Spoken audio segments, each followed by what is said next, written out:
Welcome to the Rated R. I'm Bishop Vincent Mafo. I'm excited today to give you yet another teaching of the day in our lecture house. I'm about to mess up your candy world. Buckle your seatbelts. Today I'm going to be talking about things that defile the family name. Things that defile the family name.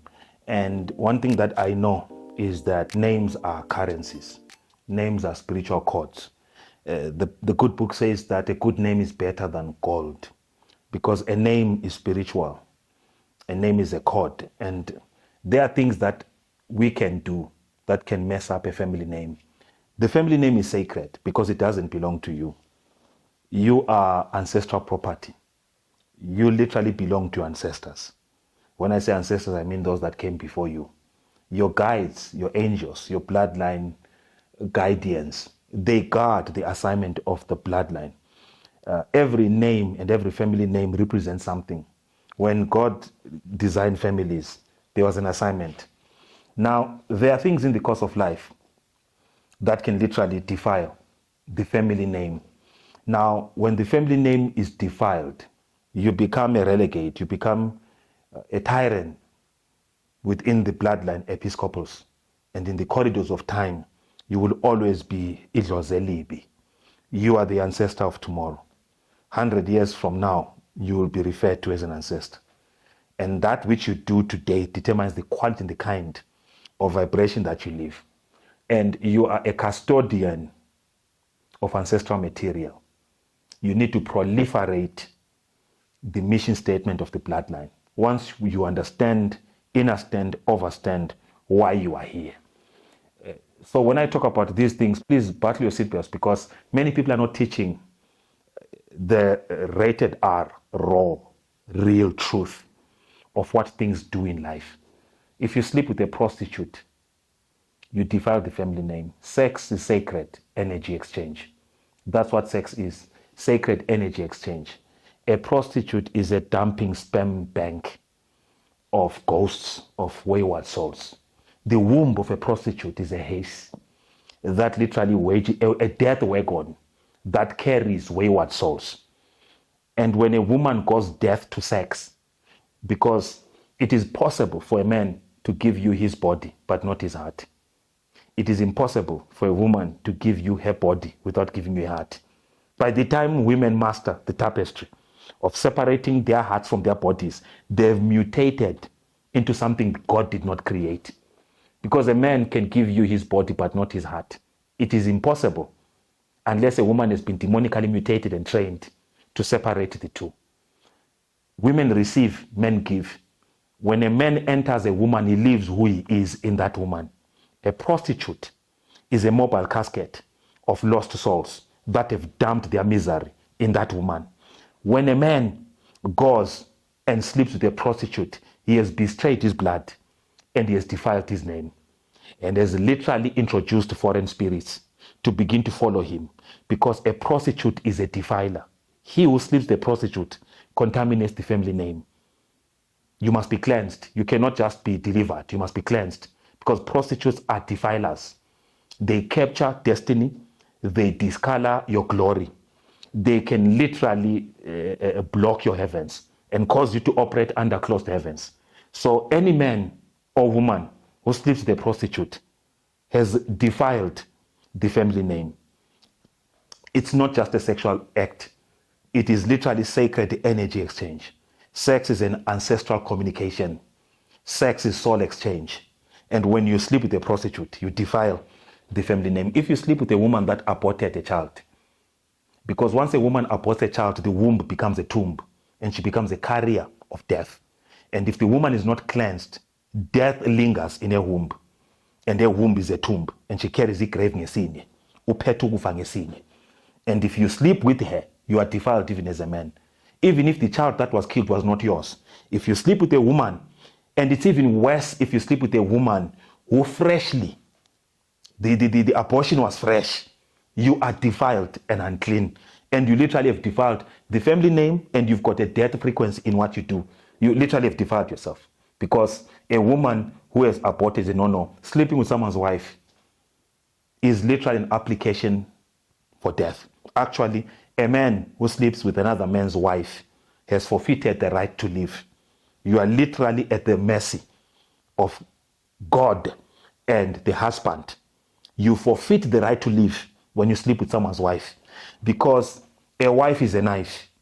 And when, especially umfazi olotsholiweyo wagaca, she was married and all custom and rituals and expectations were done, and you dare sleep with that woman. The one that sleeps with the woman defiles another man's kraal. Before you even defile your own, you defile another man's kraal. You defile another man's house. Because a wife is a farm and a man is a farmer. And if you do happen to impregnate that woman, the child that you impregnate is not even yours. Because uchale on someone's farm, and whatever you plant on that farm does not belong to you. You are an ancestral thief. You are an ancestral robber. You are a spiritual renegade. You are a spiritual scalem. And our society's level of degradation, the devaluement of humanity has gone into epidemic proportions. It's even scary how our sexual moral codes have decayed. When you sleep with someone's wife, you have defiled your family name and have defiled another person's field. I hope that you are taking notes, because I'm teaching. I'm not judging, I'm teaching. But these are teachings that we need. It's very important. If a man dies, you have a side chick, and you die on that bed, you've defiled that girl, and that girl is forever defiled. And there was a man who slept with a girl, and he died at the side chick's house.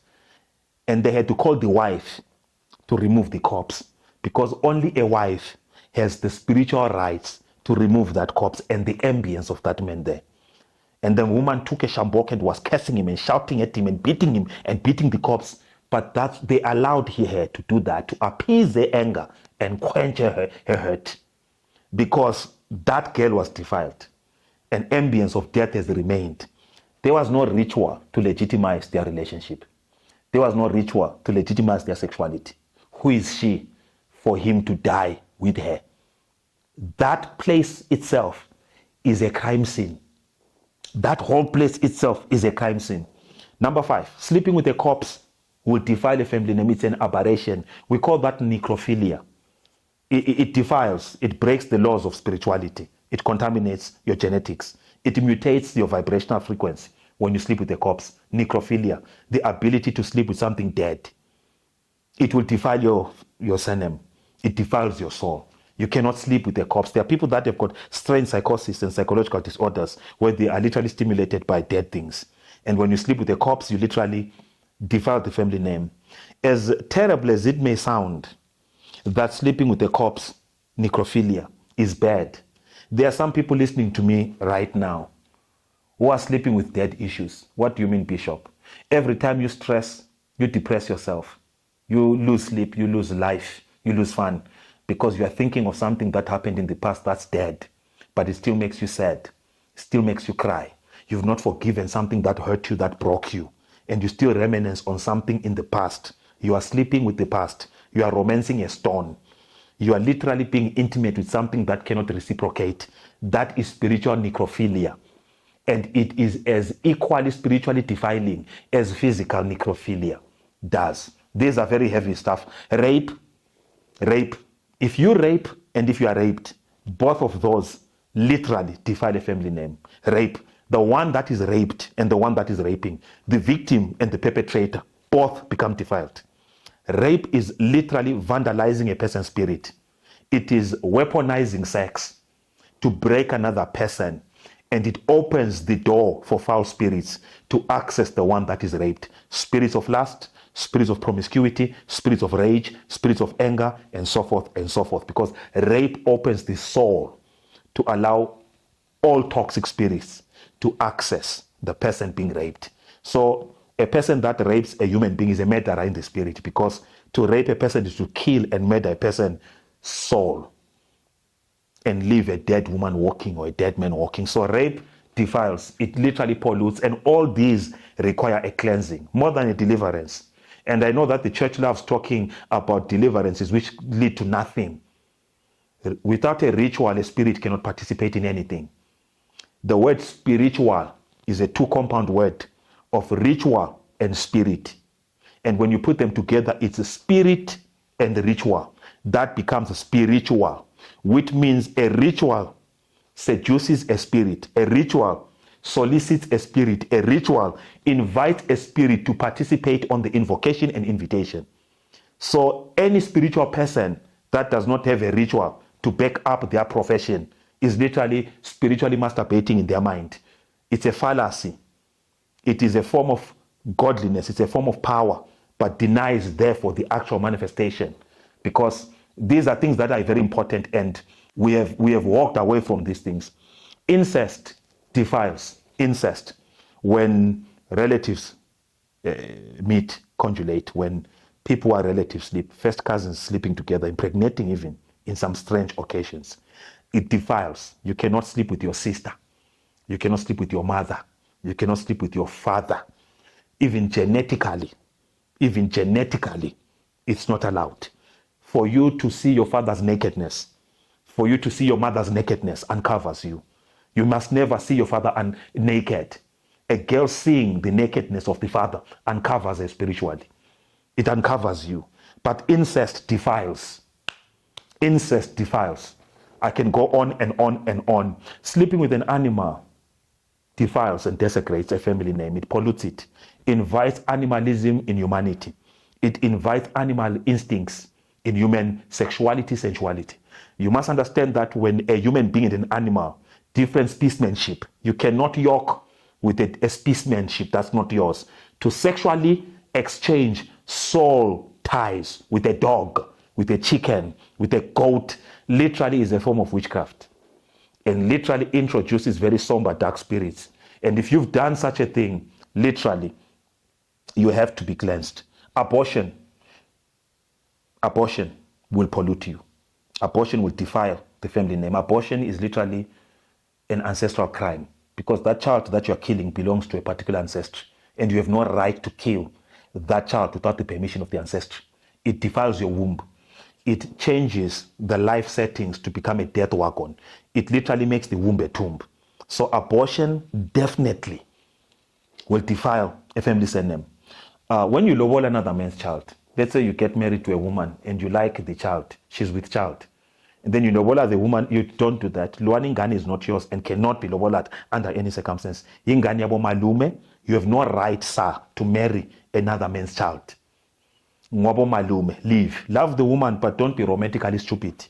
You have no right to lobola another man's child. You are insulting a family. You are insulting a family core. And I want to say that don't be so in love that you are stupid, because love is stupid. And love is never the premise of building a home. Love is necessary, but we do not build families by love. We build families by respect. We do not build because of love. And only a fool will marry a woman because of love. Only a fool will marry a man because of love. Love is insufficient. It's not even necessary. The most successful marriages are arranged marriages. Respect is the premise of a healthy home. Respect is the premise of a healthy marriage. I know that this will pass many of you, but it is true. Now, another thing that pollutes a family name is a woman that has multiple surname children. One woman has 7 children, 5 children, all with different surnames. It is unspiritual. It is unnatural. I call it the United Nations syndrome, where one woman has 4 children, 5 children, all different fathers, all different surnames. These become cursed weeds that have been planted in your father's vine, because the legs of a woman are the gates of the father's kraal. And anytime you sleep with a man, you lose a cow. Anytime you sleep with a man, you lose a cow. I'm not talking about physical cows here. I'm talking about spiritual material. I'm talking about spiritual wealth. Your legs are literally the gates that protect the kraal of your father's wealth. A man that accesses you without your father's permission has literally vandalized your ancestral value. These are ancestral thieves that come and literally decrease your mileage. It is a very unfair thing to literally give yourself for free to a man to break your hymen and then charge another man that finds no blood. The hymen of a woman was designed to protect the integrity of the man that comes there. It is the seal that seals your womanhood. Your hymen has no biological function. Spiritually, it is to affirm the esteem of the man that comes there. He competes with no other. If a man buys a sealed product, it's his. None of us in this society would accept buying something online or from a shop and it's delivered to your house and the seal is broken. If the seal is broken, you don't take it because the seal literally protects you. And when we break our hymens, we vandalize the esteem of the man that comes there because they literally are competitive by nature. And now he's competing with ghosts because he found the seal broken. Anytime a woman has got multiple surnames with children, you are a farm with heavy weeds. And I don't mean to be very rude here, but I'm teaching. And I'm saying that it is unnatural for one girl to have 6 children with all different men who came. Who is the owner of that farm? And they're all alive. And they've all impregnated you. What do you call these children? Weeds. They are weeds, ancestral weeds. They've not been redeemed by any ritual, any ceremony, nothing. And I can tell you that the generational sequence of these kids will be very alarming. So multiple surname syndrome defiles the surname. Taking your husband's surname too early is also not good. It will defile you, but partially, softly. Don't take that man's surname fully until all cultural rites have been done. This one is very important. When you take another man's daughter and you live with her as a wife, impregnate and live here with her as a wife, you are a robber, you are a thief. You are a criminal. You are a criminal. When you live with someone's daughter as your wife and you just live, it's unspiritual, it's uncultural, it defiles you and defiles her. And whatever you produce is defiled because you have literally stolen someone. That's Boko Haram. You've kidnapped someone. I believe that I'm teaching these things to build. Suicide, yangolisa. Suicide. If a father kills himself, he's defiled the family name and has introduced a foreign spirit. It's either he's subject to one or has introduced one. It's either there is umkonka, there is a pattern, a trend of suicide, but it defiles the home. It even defiles the home where you commit it. That is why most people who commit suicide, who think, don't commit suicide at home. They live and they walk and they go in a bush and hang themselves there so that they don't defile the home. I would suggest that if a man kills himself in the home, sell that home. It's defiled. Sell that home because that becomes a monument of death. A death portal is open and it should never be okay. A man who kills himself in his house not only hates himself, but hates his children and wife as well. That's a statement of self-hate. That's a cycle. Suicide itself is selfish. But killing yourself in your house is even more wicked and diabolical. It's one thing already that you are that selfish, but to kill yourself at home, in the same place that your children call home, you've turned it into hell. And you have forever destroyed the faculties of the memory of the one that finds you. When your kids find you dead, you have defiled them. You have polluted them, you have broken them, and you have opened them to a psychological world that can allow spirits to capture them. And most kids who are exposed to their father's bodies are prone to commit suicide themselves. So suicide literally pollutes. It literally pollutes. It literally pollutes. Pollutes the family surname, pollutes the family home, pollutes the family residency. I am the rated R Bishop. I believe that these teachings and these lectures are going to help us be better people. How do you cleanse from these pathologies? Watch the next video. It's going to help you because I'm going to give you a step-to-step line on what to do on each of the maladies that I've given you. Please carry your family name with pride. Carry that family crest. The blood that flows in you is ancestral material. Be the best version of those that have come. Be the salvaging script writer that changes the trajectory of your bloodline. Be the generational bloodline breaker. Join me on my next video as we continue teaching. The Lord is kind. I believe that our time is now. God bless you.